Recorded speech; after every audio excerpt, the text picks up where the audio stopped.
Bom dia, boa tarde, boa noite, paz e bem. Meu nome é Emerson Bartelotti e continuamos hoje aqui no Paz e Bem, de toda segunda-feira, falando sobre Medellín, Memória, Profetismo e Esperança na América Latina, com o tema Juventude em Medellín. Sinivaldo Silva Tavares, Frei Sinivaldo, relembra que Medellín tinha por escopo principal estender o clima e as intuições do Concílio Vaticano II ao mundo não europeu. Neste caso, ao continente da esperança, América Latina e o Caribe, assim como era descrito na época o continente latino-americano. A partir das angústias e das esperanças e dos anseios dos pobres do continente, a recepção criativa do Vaticano II, operada em Medellín, conferiu densidade humana e evangélica às melhores intuições do concílio. As sementes mais fecundas do Vaticano II encontraram nas terras latino-americanas um terreno fértil. E após uma surpreendente floração, produziram os seus melhores frutos.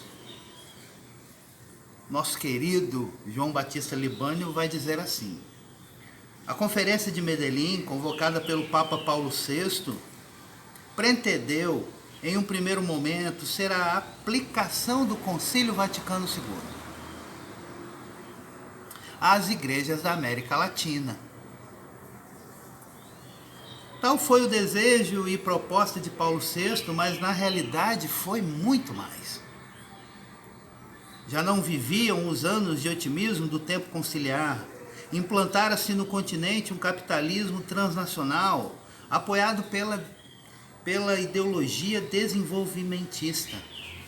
O mundo político incendiou-se com o surgimento de movimentos populares e estudantis, com a conscientização e organização dos sindicatos urbanos e rurais e, sobretudo, com movimentos revolucionários, uns clandestinos, outros a céu aberto. A Revolução Cubana exercia atração. Personagens simbólicos como Fidel Castro, Che Guevara, Camilo Torres e outros povoavam o horizonte utópico, especialmente o dos jovens. Em contrapartida, a repressão militar e policial organizava-se, financiada interna e externamente pelos interesses burgueses, chegando a construir regimes de exceção ditatoriais. Apoiavam-se na ideologia da segurança nacional. Sucederam-se golpes militares no Brasil, em 1964, na Argentina, em 1966, e no Peru, em 1968. Esse clima de tensão envolveu Medellín. No âmbito cultural, a pedagogia de Paulo Freire, a instalação de centros de cultura popular e os movimentos de educação de base alimentaram propostas revolucionárias. O clima mundial que explodiu na França em maio de 1968 favorecia na América Latina a esperança revolucionária, até mesmo pela via armada.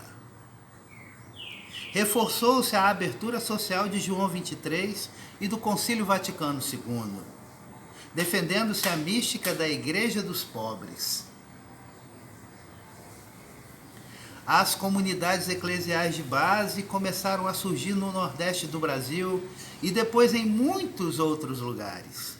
Medellín rompeu nitidamente com a teologia apologética e clerical da Conferência do Rio e avançou para além do Concílio Vaticano II ao interpretar, a partir da categoria socioteológica dos sinais dos tempos, a realidade social e eclesial do continente, especialmente o conflito entre opressão e libertação. Deixou de lado a tradição de mero ensinamento de verdades e prescrições morais A pregação, a teologia e a prática da igreja focalizaram a justiça social. Superou-se a concepção intimista do pecado, trabalhando a realidade do pecado social. Para conhecer a realidade social em vista de pastoral transformadora, lançou-se mão da metodologia do ver, julgar, agir, a qual bebeu em duas fontes, na tradição da juventude estudantil católica, juventude universitária católica e juventude operária católica, e na constituição pastoral Gaudium et Spes. Podemos dizer que a Conferência de Medellín é de longe o salto qualitativo, o evento mais importante na história da igreja na América Latina na década de 1960, na linha da promoção humana e justiça social. Nela encontraram-se os 3 pontos básicos da originalidade da Igreja dos Pobres na América Latina. 1. Opção pelos pobres. 2. Comunidades eclesiais de base. 3. Espiritualidade, pastoral e teologia da libertação. Em uma visão sintética do fenômeno juvenil, o saudoso Hilário Dick afirmava que a década de 1960 é o período do qual mais se fala em termos de juventude. Destacam-se no ano de 1968 as revoltas de estudantes nos Estados Unidos, na França, o massacre dos estudantes no México, um pouco antes da realização das Olimpíadas, a Primavera de Praga, com as reformas políticas sendo brutalmente sufocada pelos tanques soviéticos, e a guerra estúpida do Vietnã. Essa guerra tornou-se aos olhos da juventude verdadeiro exemplo de resistência, despertando o espírito de solidariedade internacional.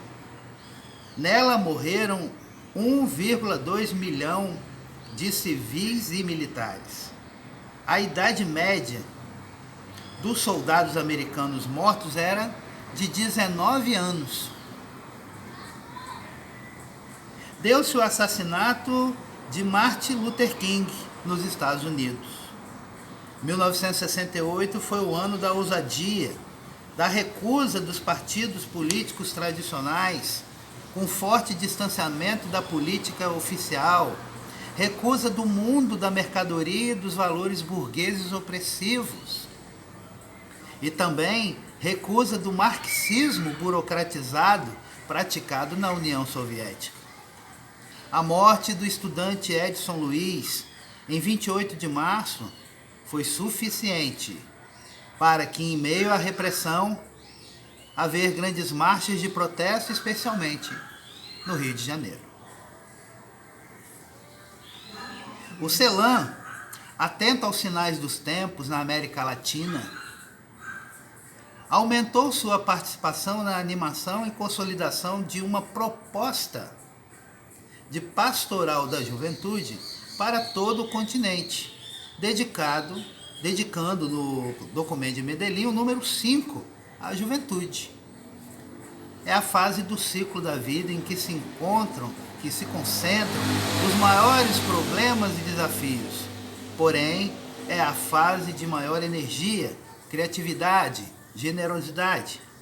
A idade adotada no Brasil para este período vai dos 15 anos aos 29 anos.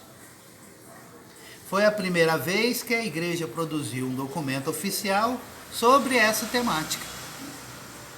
Medellín foi assim uma força geradora e renovadora de um projeto e processo de pastoral da juventude, que é a ação organizada da igreja para acompanhar os jovens e descobrir, seguir e comprometer-se com Jesus de Nazaré.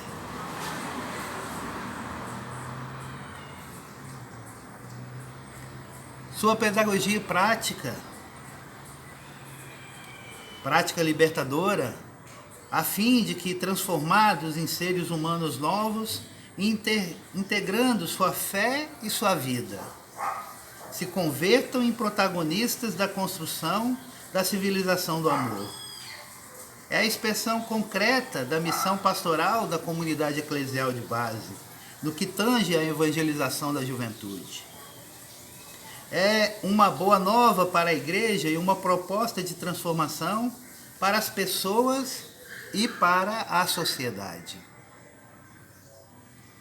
A pastoral da juventude vem sofrendo com ataques e difamações por parte de setores conservadores da igreja, mas se mantém firme nos ensinamentos de Medellín e na missão de sair indo ao encontro das ovelhas e ter o cheiro delas, como bem pede o Papa Francisco, que deve ser revisitado, retomado, refundado em toda a América Latina.